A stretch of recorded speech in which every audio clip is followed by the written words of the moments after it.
So hello বন্ধু, তোমরা সবাই কেমন আছো? আশা করি ভালো আছো।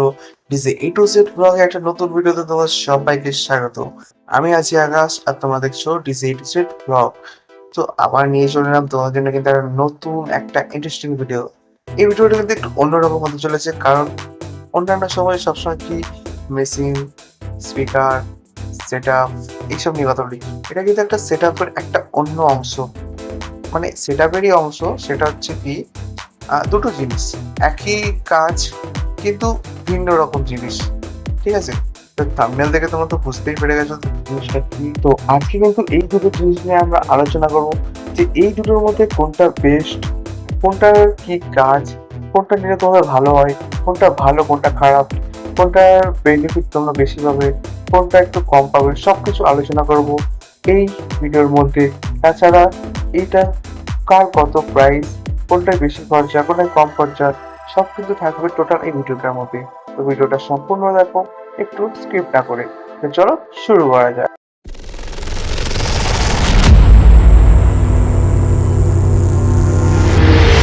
তো আজকে কিন্তু আমরা কথা বলবো লাইনার এবং টপ, লাইনার বক্স এবং টপ বক্সের বিষয়ে, যেটা দুটোই আমরা জানি সাধারণত মিড বক্স বা লাইনার সাউন্ড যেটা আমরা বলি, সেই সাউন্ডটাকে কভার করার জন্য এটাকে ব্যবহার করা হয়। মানে একটু লং থ্রো, একটু বেশি আওয়াজ, হাই আওয়াজ, ঠিক আছে, তার জন্য আমরা ব্যবহার করি। তার মধ্যে দুটো ভিন্ন রকম রয়েছে, একটা রয়েছে লাইনার, একটা হচ্ছে টপ। তো দুটোর মধ্যে পার্থক্য করে যে দেখবো যে কোনটা বেস্ট এবং কোনটা নিলে সব থেকে ভালো হয়। তো একটা একটা পয়েন্ট করে দুটোতে সব আলোচনা করবো, কোনটা বেস্ট আর কোনটা একটু, কোনটা ভালো কোনটা খারাপ। ঠিক আছে, তো চলো শুরু করা যাক। প্রথমে ডিজাইন। ডিজাইন লাইনারের ডিজাইন কি, একাধিক স্পিকার ক্যাবিনেটের একটির নিচে আরেকটি ঝুলিয়ে ব্যবহার করা হয় লাইনার, লম্বা উলম্ব ভার্টিক্যাল অ্যারে তৈরি করে। যেমন চলেছি টপের ডিজাইন কেমন।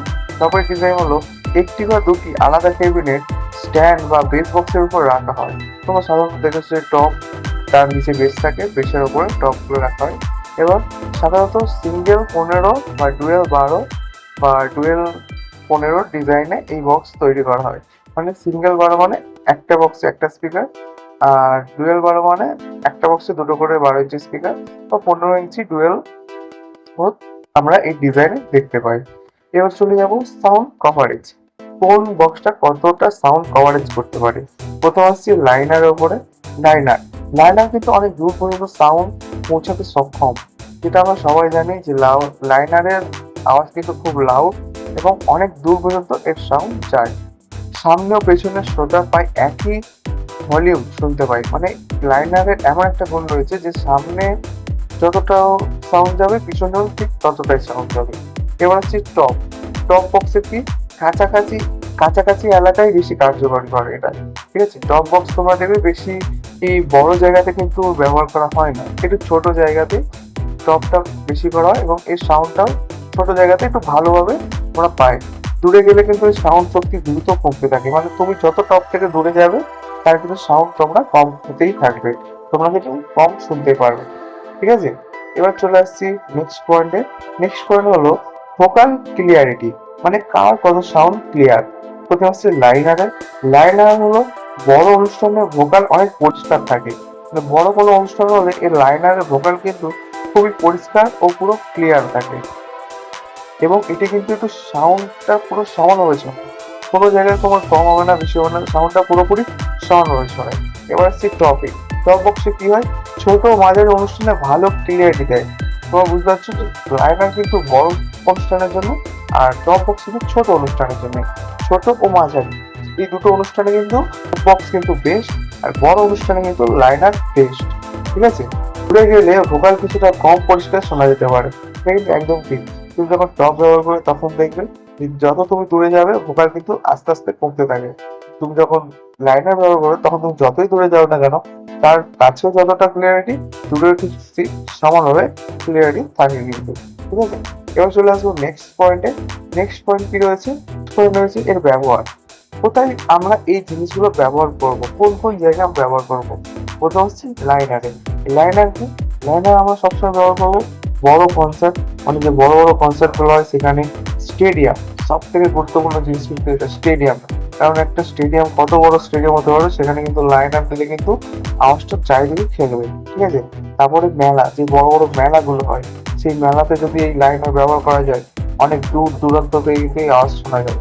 তারপর হলো বড় আউটডোর শো, মানে যত বড় বড় আউটডোরে যত শো হয়, সেই শোতে কিন্তু আমরা এই লাইনার ব্যবহার করে থাকি। এবং আমরা দেখেছি সচরাচর বড় বড় আউটডোরে যে অনুষ্ঠানগুলো হয়, সেখানে কিন্তু লাইনার ব্যবহার করা হয়। আর সব থেকে বেশি ব্যবহার করা হয় বড় কনসার্টে, যেসব বড় বড় কনসার্ট গুলো হয়, সেখানে কিন্তু প্রচুর পরিমাণ লাইনার ব্যবহার করা হয়। এবার হচ্ছে টপ বক্স। টপ বক্স কোথায় কোথায় আমাদের ব্যবহার করা হয়? টপ বক্স সাধারণত আমরা ডিজে পার্টি, মানে বিয়ে বাড়ি হলো বা যে কোনো কালী পূজা অনুষ্ঠানে ডিজে পার্টিতে কিন্তু এগুলো ব্যবহার করা হয়। তারপর বিয়ের অনুষ্ঠান, এটা কিন্তু বিয়ের অনুষ্ঠানে কিন্তু আমরা দেখেছো সবসময় কিন্তু টপই ব্যবহার করা হয়, কারণ ছোট জায়গার মধ্যে ভালো কোয়ালিটির টপ বক্সের পাওয়া যায়, সেজন্য এগুলো ব্যবহার করা হয়। ছোট মাঝারি আউটডোর প্রোগ্রাম, যেমন পাড়াতে কালী পূজার সময়, দুর্গা পুজোর সময় যে সমস্ত ছোট ছোট প্রোগ্রাম গুলো হয়, অনুষ্ঠানগুলো হয়, নাচ গান, তাতে কিন্তু আমরা এই ছোট মাঝারি আউটডোরের প্রোগ্রামে কিন্তু সব ব্যবহার করতে পারি। আর একটা হলো ক্লাব কমিউনিটি অনুষ্ঠান, মানে ক্লাবে বা কোনো মিটিং মিছিলে কিন্তু আমরা এই টপ ব্যবহার করতে পারি ভালো একটা সাউন্ড কোয়ালিটির জন্য। এবার মেন সব থেকে বড় একটা পয়েন্ট হলো খরচ। কোন বক্সে তোমাদের কত খরচ হতে পারে, লাইনারে কত খরচ হতে পারে, টবে কত খরচ হতে পারে, ঠিক আছে? লাইনারে কিন্তু অনেক বেশি ব্যয়বহুল, কারণ লাইনারে কিন্তু অনেক কস্টলি পড়ে যায়। তোমাদের এই লাইনার তৈরি করার জন্য, চালানোর জন্য হেভি হেভি মেশিন দরকার হয়। এছাড়া এর যে স্ট্যান্ডে তোলা ফেরা, ঠিক আছে, প্রেসেস, রিঙ্গিং এবং একাধিক ক্যাবিনেট লাগে, ঠিক আছে? মানে অনেক অনেক অনেক খরচা রয়েছে তোমার লাইনারের জন্য। এটাকে বাক্স, এর জন্য আলাদা বাক্স করতে হয়, ঠিক আছে? এবার হচ্ছে টপ বক্স। টপ বক্সের তুলনামূলক কোনো খরচা নেই, ঠিক আছে? তুমি টপ বক্স করলে এখানে পাওয়ার দিলে ব্যাস, ঠিক আছে? তো লাইনার করতে হলে তোমার লাইনার করতে হবে, তার বাক্স করতে হবে, অনেক ঝামেলা, ঠিক আছে? তারপর সেট আপ সহজ, মানে সেট আপ করতেও বেশি লাগে না, তো খুব সহজেই সেট আপ করা যায়। কোনো তোমার স্ট্যান্ড লাগে না, চেন লাগে না, পুলি লাগে না, উপর তুলতে হয় না, কিছু না। শুধু নিয়ে গেলে বেস বক্সের উপর বসিয়ে দিল, ব্যাস, গল্প শেষ, ঠিক আছে? তো খরচের দিক থেকে কিন্তু লাইনারের প্রচুর খরচ পড়ে যায়, আর টপ বক্সের তুলনামূলক খুবই কম খরচ পড়ে, ঠিক আছে? এবার আসছে সেট আপ। কোনটা কিভাবে সেট আপ করতে হয়, কোন বক্সটা কিভাবে সেট আপ করতে হয়। যেমন লাইনার কিন্তু ঝুলানোর জন্য ট্রাস বা রিঙ্গিং সিস্টেম প্রয়োজন, এটা কিন্তু খুব গুরুত্বপূর্ণ। লাইনার কিন্তু ঝোলাতে হয়, তুমি লাইনার না ঝোলালে স্ট্যান্ডের ওপরে বা ট্রাস্টের ওপরে যদি না ঝোলাও, তবে কিন্তু সাউন্ড কিন্তু খুব দূর পর্যন্ত যাবে না। তোমার যে কোনো অনুষ্ঠানে দেখো, ফটো দেখাচ্ছি, এই ফটো দেখো যে লাইনার গুলো কত উঁচু করে ট্রাস্টের ওপর ঝোলানো রয়েছে। এবং কিন্তু এটা ঝোলানোর জন্য কিন্তু দক্ষ টেকনিশিয়ানের দরকার হয়, কারণ চেন পুলি দিয়ে এটাকে ওপরে তুলতে হয়, ভালো করে সেট আপ করতে হয়, তার জন্য টেকনিশিয়ানের কিন্তু দরকার হয়। তারপর হচ্ছে টপের কোনো ঝামেলাই নেই, টপের কোনো ঝামেলা নেই। স্ট্যান্ড বা সাবউফার বলো বা বেস বলো, তার উপরে গিয়ে শুধু বসিয়ে দাও, সহজেই ব্যবহার করা যায়, কোনো চাপ নেই। গাড়ি থেকে নামালে বেসের উপর বসিয়ে দিলে ব্যাস, ওখানেই চলবে, কোনো চাপ নেই। এবার চলে আসবো কোনটা ভালো, কোনটা তোমরা তোমাদের সেট আপের জন্য ব্যবহার করলে কোনটা ভালো হবে, ঠিক আছে? দেখো, 200 থেকে 500 জনের যদি অনুষ্ঠান হয়, তাহলে টপ বক্স যথেষ্ট, এর ওপরে তোমাদের লাইনার কোনো প্রয়োজন নেই। তোমার টপ বক্স নিয়ে আরামসে প্রোগ্রাম করতে পারো, কোনো চাপ নেই। এবার 500 থেকে 5000 যখন যাবে না, যখন বেশি লোক হবে না, তখন কিন্তু তোমাদের লাইনার ব্যবহার করতেই হবে, কারণ যখন লোক বাড়বে তখন তোমার সাউন্ডও বেশি দরকার, তার জন্য কিন্তু লাইনার ব্যবহার করতেই হবে।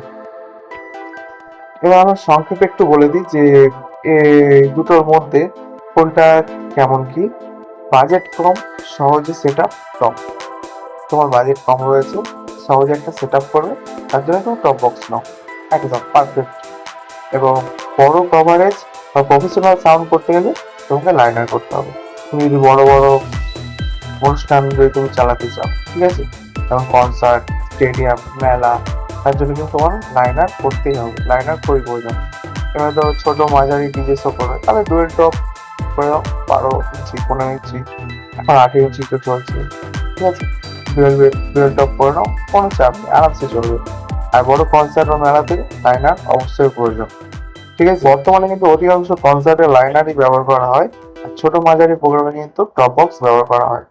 তো আজকে এই ভিডিওটা কেমন লাগলো, এই ভিডিওতে কতটা হেল্পফুল হলে তোমরা, আর কতটা কি জানতে পারলে সেটা কিন্তু কমেন্টে তোমরা জানাতে একদম ভুলবে না। আর যদি ভিডিওটা ভালো লেগে থাকে ভিডিওতে লাইক করে চ্যানেল সাবস্ক্রাইব করে বেল নোটিফিকেশন অন করে দাও এমন এমন নিত্য নতুন ভিডিও সবার আগে পাওয়ার জন্য। চলো দেখা হচ্ছে নেক্সট ভিডিওতে।